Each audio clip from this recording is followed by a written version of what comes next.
Hello guys, welcome to the sky reaction. तो और कैसे हैं आप लोग? उम्मीद करता हूं आप लोग बढ़िया होंगे। तो आज हम देखने वाले हैं रजत पवार की नई वीडियो ट्रिगर्ड इंसान engagement and Paras Thakral second marriage are controversial. तो चलिए वीडियो को शुरू करते हैं। जब तक इंसान की शादी नहीं होती तब तक सारे रिश्तेदार पीछे पड़े रहते हैं कि शादी कर ले, कब करेगा, उम्र निकल जाएगी, बैठा रह जाएगा, बुढ़ा हो जाएगा, शादी नहीं होगी कभी। और जैसे इंसान शादी कर लेता है तो इंटरनेट पीछे पड़ जाता है कि ये किससे शादी कर ली, छी छी छी छी, यू डिजर्व बेटर। अरे यार, इससे अच्छा तो सिंगल रह लेते, सल्लू भॉय की तरह।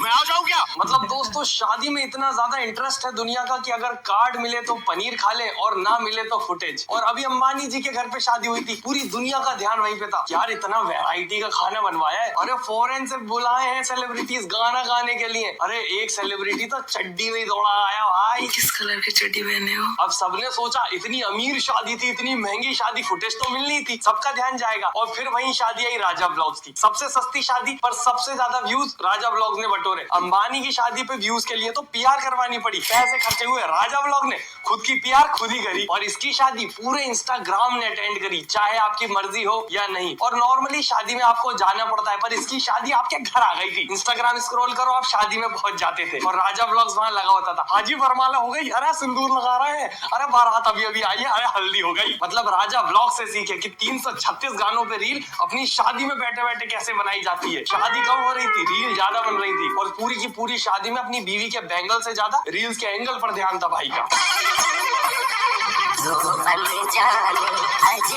ऑलरेडी सिंदूर लगा हुआ है, जंगली बंदर के झूठे अंगूर। ना जाने कितने रीटेक लिए होंगे। जो लोग उसकी शादी में आए होंगे उनको जबरदस्ती कोलैब करवा दी अपनी रील में, फीचर होगा बेचारे जबरदस्ती। मैं तो ये सोच रहा हूँ इन लोगों को उसने एग्री कैसे किया होगा कि भाई अपन साथ में रील बनाते हैं, ठीक है? नहीं, इज्जत से तो नहीं किया होगा। देखो सारे के सारे खड़े हो जाओ, चुपचाप पीछे खड़े रहना। और अब हम लगा रहे हैं सिंदूर। बेटे अभी तो सिंदूर लगाया, तब दोबारा लगाएंगे, रीटेक होगा, अच्छे से सीन शूट नहीं हो पाया, 10 बार लगाएंगे। हमारी शादी, चुपचाप खड़े रहो, पनीर नहीं खाना। अच्छा तुम तो लड़की के पापा हो, खा लेना। फिर काफी सारे लोगों ने राजा ब्लॉग्स को ट्रोल भी किया, रोस्ट भी किया, जिसमें से एक था ट्रिगर्ड इंसान। अब आते मेन टॉपिक पे। रील बनाने का टाइम नहीं मिल रहा है, तब अगर तू अगर इसके इंस्टाग्राम अकाउंट पे जाके देखेगी तो तुझे पता चलेगा कि इसका Instagram account is not his Instagram account. इसका इंस्टाग्राम अकाउंट इसकी शादी की एल्बम है। भाई ने लिटरली सुबह उठने से, पार्टी जाने से लेके, शादी के फेरे से लेके, सिंदूर लगाने से लेके, घर पे बीवी को लेके जाने से लेके, हनीमून मनाने तक की भी रील डाल दिया। तो अर्ज किया है खाने में नमक डालोगे तो भरपूर स्वाद आएगा, खाने में नमक डालोगे तो भरपूर स्वाद आएगा। जो किया है वो यही भुगतना है, इंसान बच के कहाँ जाएगा? अब बहुत सारे लोग बोलेंगे, लोग फिर से आ गया व्यूज के लिए ट्रिगर्ड इंसान को डिफेंड करने। दोस्तों मेरी सच में बिल्कुल मंशा नहीं थी, मेरी बिल्कुल इंटरेस्ट नहीं था इस टॉपिक पे वीडियो बनाने का। वरना टॉपिक आउट ऑफ ट्रेंड हो चुका है। जब ट्रेंड में था मैं तब बनाता, व्यूज चाहिए होते तो। पर अभी जितना ये इंटरनेट पे मैं नेगेटिविटी देख रहा हूँ, इन सब चीजों के रहा हूँ, मेरे से तो रहा ही नहीं गया, मेरा मन मचल गया, मैं ये तो बनाना पड़ेगा। मतलब तुम सोचो कि इंटरनेट पे ट्रिगर्ड इंसान को राजा ब्लॉग से कंपेयर किया जा रहा है, क्योंकि एंगेजमेंट के 2-3 ब्लॉग बन गए उधर से। तुम राजा ब्लॉग से कंपेयर कर रहे हो? राजा ब्लॉग शादी के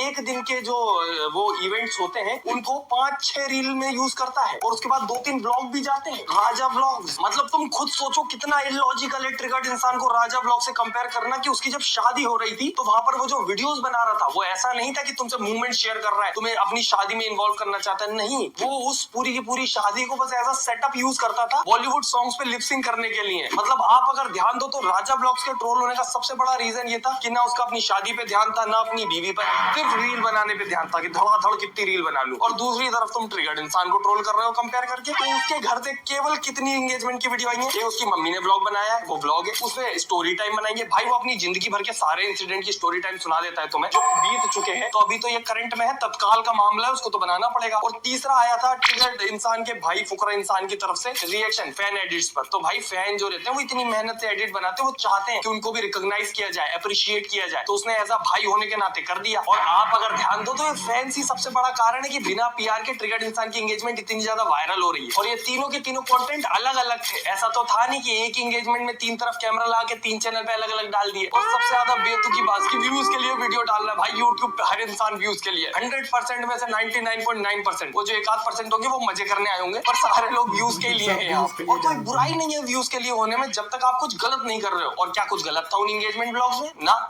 नको बिल्कुल नहीं। और सबसे बड़ा नुकसान होता है दोस्तों यहीं पर रोस्टर होने का, कि आप अगर 5% गलती भी करते हो तो उसको 500% करके बताया जाता है, क्योंकि लोगों को उंगली उठाने का मौका मिल जाता है कि सबको रोस्ट करता था, अब बता तुझसे ऐसी गलती कैसे हो गई। क्या मतलब रोस्टर भी इंसान होते हैं। पर जो भी हो दोस्तों, जितने पार्ट्स कट के ट्रिगर्ड इंसान की मम्मी के ब्लॉग से चल रहे हैं जिसमें रुचि का चाइल्डिश बिहेवियर कर रही है, उसको कोई डिफेंड नहीं कर सकता। ये देखिए कैसे छोटे बच्चों की तरह कर रहे हैं, एक बार जिंदगी सवार ऐसे लग रहा है जैसे छोटा बच्चा आ गया घर पे। भाई गॉड, सीख लूंगी मैं। आई नो कुछ लड़कियां जब ज्यादा खुश होती हैं या फिर वो अपने वालों के आसपास रहती हैं तो ऐसे चाइल्डिश बिहेवियर करने लगती हैं। मैंने भी अपने आसपास देखी है ऐसी लड़कियां, और ये इतना भी कोई ज्यादा चाइल्डिश नहीं था जिसको ट्रोल किया जा रहा है। पर बात ये है कि जब आपने खुद दूसरों को दुनिया भर को पॉइंट आउट किया उस चीज के लिए कि भाई साहब ये कैसी हरकतें हैं बच्चों जैसी, तो आपकी तरफ से वो चीजें नहीं आ सकती। या तो ये चीजें छुपा के रखनी चाहिए थी कि तुम्हारे घर में भी ये सब हरकतें होती है, नॉर्मल है, या तो फिर आंटी को ये पार्ट ट्रिम कर देना था, या तो शूट ही नहीं करना था। वैसे आंटी ने भी नहीं सोचा होगा कि इतनी सी चीज को इतना बखेड़ा बना देंगे इंटरनेट पे लोग, पर इंटरनेट ऐसे ही काम करता है। बाकी अगर तुम्हें सच में रुचिका की हरकतें क्रिंज लगती हैं तो मैं तुम्हें दिखाता हूँ असली क्रिंज किसको कहते हैं। जो निब्बीपना क्रिंज होता है ना, एकदम चाइल्डिश बिहेवियर की एक्टिंग करने वाला, वो दिखाता हूँ मैं तुम्हें। देखो सुना दो ना, टमाटर में ना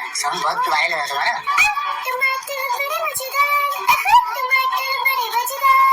इसको कहते हैं क्यूट बनने की खतरनाक जानलेवा कोशिश। ये इतनी ज्यादा इरिटेटिंग लगती है दोस्तों मुझे।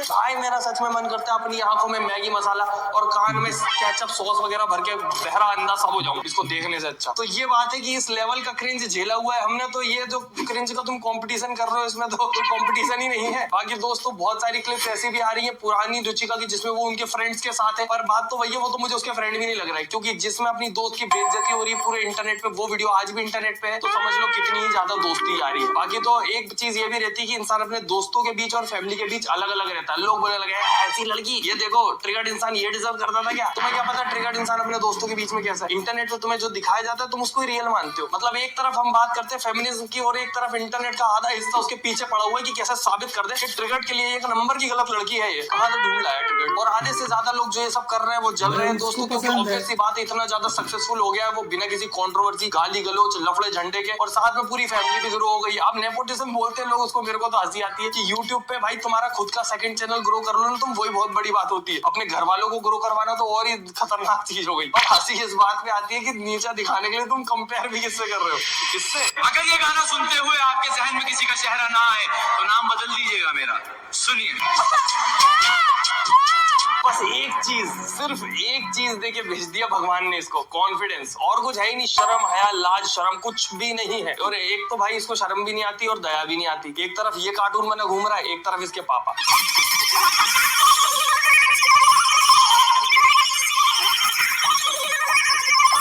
बताओ, उसके पापा उसकी मम्मी का मंगलसूत्र और कपड़े पहन के मुर्गे जैसे उचक रहे हैं, पर लड़के को ना शर्म आ रही है ना दया। भाई इतने में तो दया आई जानी चाहिए कि जो भी लफड़ा झंडा हो सब छोड़ो और जाके माफी मांग लो, सॉर्ट कर लो, कॉम्प्रोमाइज कर लो। ऐसे कैसे देख सकते हो तुम अपने माँ बाप को? पर वही बात है दोस्तों, इन्फ्लुएंसर इंटरनेट पे जितना हम्बल बनता है, रियल लाइफ में उतना होता तो उसके घर में इतने झगड़े ना चल रहे होते। रियल लाइफ में माँ बाप से सॉरी बोलने में शर्म आ रही है, इंटरनेट पे 25,000 बार सॉरी बोल देगा वो। ईगो भी तो इतना बड़ा है ना राजा ब्लॉग्स का। सोचो, एक तरफ ये कीचड़ में लोट भी मार देगा फेमस होने के लिए, और मम्मी पापा से माफी मांगने में शर्म आ रही है उसको। और शर्म तो उन लोगों को आनी चाहिए जो सुहागरात ब्लॉग बना रहे हैं, आज भी बन रहे हैं दोस्तों। तो कैसी रही हमारी सुहागरात? स्मेल आ रही है भाई, बोला आपकी बहुत प्यारी स्मेल आ रही है यहाँ पे। और उससे ज्यादा प्यारी स्मेल हमारी जो है हमारी वाइफ प्यारी जानवी की आ रही है। क्यों जाने से जानवी रेडी है तो बस अभी जाके अपडेट पे बैठ जाओ, ठीक है? फाइनली गाइस, आप ऐसे घूंघट लेके बैठिए, मैं घूंघट लेके बैठूं। आखिरी में तो मैडम जी भी कंटेंट डिसाइड करने लगी, अरे नया कंटेंट रहेगा, आप घूंघट लेके बैठो जी। सोचो, अब तो सुहागरात का व्लॉग भी आउटडेटेड हो गया दोस्तों, कुछ नया कंटेंट देने का सोच रही है मैडम। अरे बैठो यार, वो आउटडेटेड हो गया, लोग क्या बोलेंगे?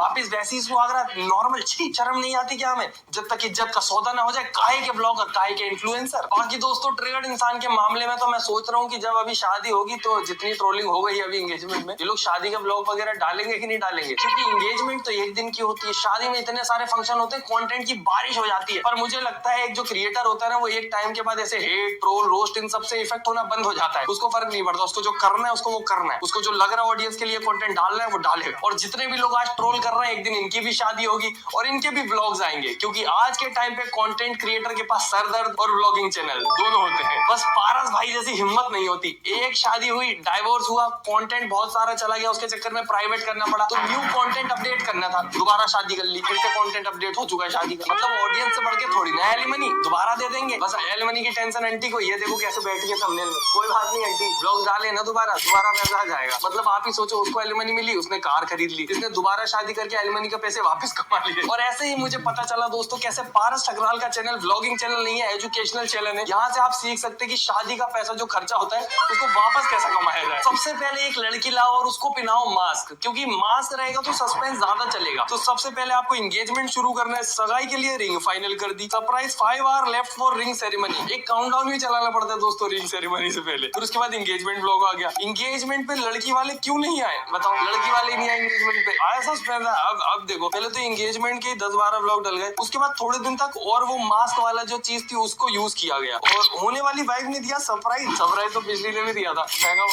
पिन्नू के साथ फर्स्ट डिनर डेट। एक तो दोस्तों मेरे को सुनने में आया कि यही लड़की के लिए उसने स्नेहा के साथ धोखेबाजी करी थी, जिसकी वजह से तलाक हुआ, और इसका नाम बदल दिया ताकि ऑडियंस को पता ना चले, और ऑडियंस को पता चल जाता है। मेरी रील पे हर दूसरा रैंडम इंसान आके बता रहा होता मुझे, तुम्हें पता है पारस ने सेम लड़की से शादी कर ली जिसके लिए धोखा दिया था स्नेहा को। अरे तुम क्यों टेंशन ले रहे हो, पारस भी मजे में, पिन्नू भी मजे में, तुमको स्नेहा क्या भी मजे मतलब में, भाई? तुम भी टेंशन में हो। बाकी वापस आते हैं, देखो वापस अभी देखो मास्क वाले थंबनेल चल रहा है। मेरे को सबसे फनी चीज इसके पूरे चैनल में लगी कि भाई ने काउंटडाउन चलाते हैं पता है हर चीज के लिए। पिन्नू का मास्क में लास्ट व्लॉग, ठीक है लास्ट व्लॉग है, पता चल गया। अब इसको वो पार्ट 2 कैसे बनाए, 5 hour left for face reveal, भाई 5 घंटे और बच रहे हैं, घड़ी में समय लगा लो एकदम। फिर फाइनली नई दुल्हन का फेस रिवील कर दिया भाई ने मेहंदी व्लॉग में, फिर हल्दी व्लॉग आया, फिर कोमल ने की घड़ोली की रस्म। अब ये रस्म के बारे में जिसको नहीं पता वो भी देखेंगे। तो शादी भाई सारे शादी के हैं। तो दोस्तों इस प्रकार से आप अपनी शादी के खर्चे से ज्यादा उसमें कमाई कर सकते हैं अगर आप ब्लॉगर हैं। बाकी तो कितनी कमाई हो गई होगी, एलमनी से ज्यादा तो नहीं हुई होगी। बाकी दोस्तों मेरा थोड़ा बहुत फायदा हो जाएगा अगर वीडियो लाइक, चैनल सब्सक्राइब कर देंगे। और हमारी पिछली वीडियो बहुत ज्यादा अच्छी थी पर वो ज्यादा लोगों के पास गई नहीं, यूट्यूब को अच्छी वीडियोस फैलाना पसंद नहीं है, तो उसको जाके जरूर देखें अगर ना देखी हो तो। बाकी हम मिलते हैं अगली वीडियो में, टाटा बाय बाय, गुड नाइट, धन्यवाद।